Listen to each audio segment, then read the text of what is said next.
খেচুড়ি জীবনের মতো লানাত খেয়ে চলে যায়, ঠিক কিনা? সেই দিন আদম এবং ইবলিসকে বলেছিল, ইবলিস তুই বের হয়ে যা।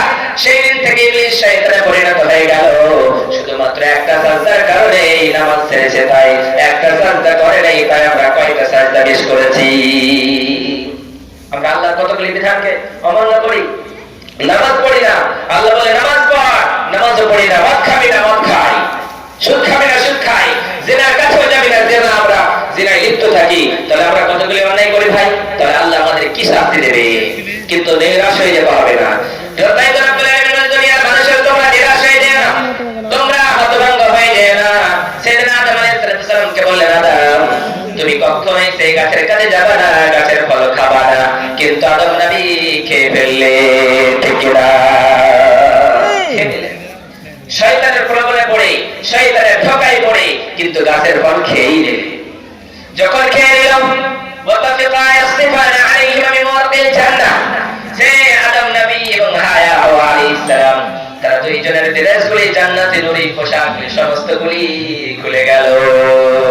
যখনই খুলে গেল তারা বুঝতে পারল, হায় আমরা পাপ করলাম, আমরা গুনাহ করলাম, আমরা কাটা করলাম। আমরা যদি আল্লাহর দরবারে না লুটিয়ে পড়ি তাহলে আমাদের আল্লাহ কখনোই মাফ করে দিবেন না। নারে তাকবীর। তাহলে আমাদের কি করতে হবে? তাওবা করতে হবে। তাই আদম আলাইহিস সালাম তাওবায় লুটিয়ে পড়লেন, শত শত বছর কাঁদতে শুরু করলেন, কাঁদে আর কাঁদে, কিন্তু আল্লাহ তাওবা কবুল করেন নাই।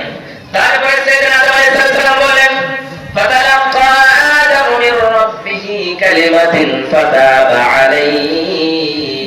সাইয়েদনা আদম আলাইহিস সালাম বললেন, আল্লাহ রাব্বুল আলামিন এমন কোন শব্দ রয়েছে, এমন কোন ওয়ার্ড রয়েছে, দোয়া রয়েছে রাব্বুল আলামিন, যেটা পড়লেই নাকি তুমি আল্লাহ আমাদের জীবনের সব পাপগুলি ক্ষমা করে দেবে। সঙ্গে সঙ্গে রাব্বুল আলামিন বলেন, আদম তোমাকে আমি শিখিয়ে দিচ্ছি। ক্বালা রাব্বানা যালামনা আনফুসানা ওয়া ইল্লাম তাগফির লানা ওয়া তারহামনা লানাকুনান্না মিনাল খাসিরিন। সাইয়েদনা আদম আলাইহিস সালাম পড়তে শুরু করলেন, রব্বুল আলামিন আমি আমার নফসের উপর অন্যায় করেছি, জুলুম করেছি, তুমি যদি মাফ না করে দাও রে মাওলা, কাল কিয়ামতের কোর্টে মুসিবতের দিনে আসামি হয়ে দাঁড়াতে পারবো না রে মাওলা। শত শত বছর কাঁদতে শুরু করলেন, আল্লাহ তাকেও জীবনের মতো মাফ করে দিলেন। আল্লাহ আদম আলাইহিস সালামকে মাফ করে দিলেন, কারণ কেঁদে কেঁদে অস্ত্র ছড়িয়ে ছড়িয়ে আল্লাহকে বলছে, আল্লাহ তুমি যদি মাফ না করে দাও তাহলে আরশের অধিকার ছায়ার তলে সেই দিন আমরা বেকার হয়ে যাব। অতএব আল্লাহর কাছে চাইলেন, চোখের পানি সরিয়ে সরিয়ে আল্লাহকে বলেন, আল্লাহ তারেও মাফ করে দিলেন।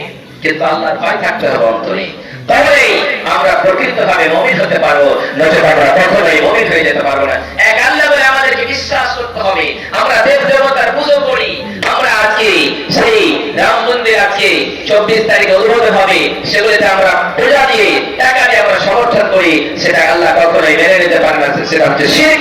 সেগুলিকে মানা যাবে না, এক আল্লাহর ইবাদত করতে হবে, এক আল্লাহ ছাড়া কারোর ইবাদত করানো যাবে না।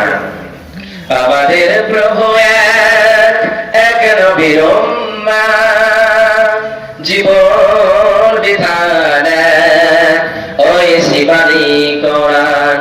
আমাদের প্রভু এক নবীর উম্মাহ, জীবন বিধান ওই শিবানী কোরআন। তবে কেন কেন হে মুসলমান, এক হও করে আহ্বান, বাইতুল্লাহ মদিনা শরীফ, বাইতুল্লাহ মদিনা শরীফ, উহুদ পাহাড় বদরের মাঠে, একটা তো জীবন মরণ যে একটাই, একসাথে মিলে মিশে একটাই প্রাণ।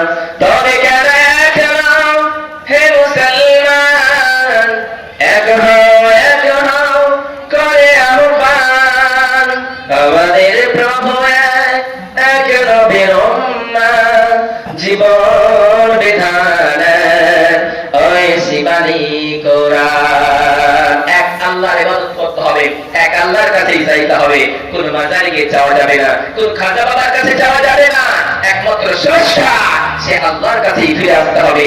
আপনি ভুল করলেন সঙ্গে সঙ্গে ফিরে আসুন। You have to go back to your Lord. আল্লাহ বলছে দুনিয়ার মানুষ, তুমি যখন বুঝতে পারলে, অনুশোচনা করতে পারলে, মস্তিষ্কে বুঝতে পারলে যে আমি পাপ করলাম, জেনা করলাম, খাজা করলাম, গুনাহ করলাম, মদ খেলাম, সঙ্গে সঙ্গে তুমি ফিরে আসো। তাই তো রব্বুল আলামিন বলেন, দুনিয়ার মানুষেরা তোমরা শোনো শোনো শোনো, তোমরা পাপী হয়ে থেকে যেও না, তোমাদের পাপগুলি যদি হয় এই খালের বিলের পানির সমান, আমি আল্লাহর দয়া করবো সাগরের পানির সমান। তোমাদের পাপ আর অন্যায়গুলি যদি হয় সাগরের পানির সমান, আমি আল্লাহর দয়া হলো আকাশের সমান। তোমাদের পাপ আর অন্যায়গুলি যদি হয় আকাশ জমিন পরিমাণ, আমি আল্লাহর দয়া হলো সারা পৃথিবীর সমান। ও দুনিয়ার মানুষেরা, কাল কিয়ামতের কোণে মুসিবতের দিনে কেউ কাউরে বলে পরিচয় দেবে না, বন্ধু বন্ধুরে বলে পরিচয় দেবে না, ভাই ভাইয়ের বলে পরিচয় দেবে না, মা ছেলের বলে পরিচয় দেবে না, স্বামী স্ত্রীর বলে পরিচয় দেবে না। সেই দিন তোমরা কি করবা?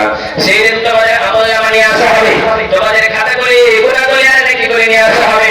সেই দিন তোমরা যদি আসমান জমিনের পরিমাণ পাপ নিয়ে আমার দরবারে হাজির হয়ে যাও, আর ওই পাপের ভিতরে যদি তোমাদের শিরকের গুনাহ না থাকে, আমি আল্লাহর দয়া নিয়ে গিয়ে তোমাদেরকে মাফ করে জান্নাতে নিয়ে চলে যাব। সুবহানাল্লাহ। আল্লাহ বলছে আমার দয়া তোমরা জানো কি? আমি আল্লাহর 99টা দয়া, 100টা দয়ার ভেতর থেকে 99টা দয়া আমি আল্লাহর কাছে রেখে দিয়েছি, শুধুমাত্র একটা দয়া দিয়ে মানব দানব জিন ইনসান পশু প্রাণী সব জিনিসের আমি বানালাম।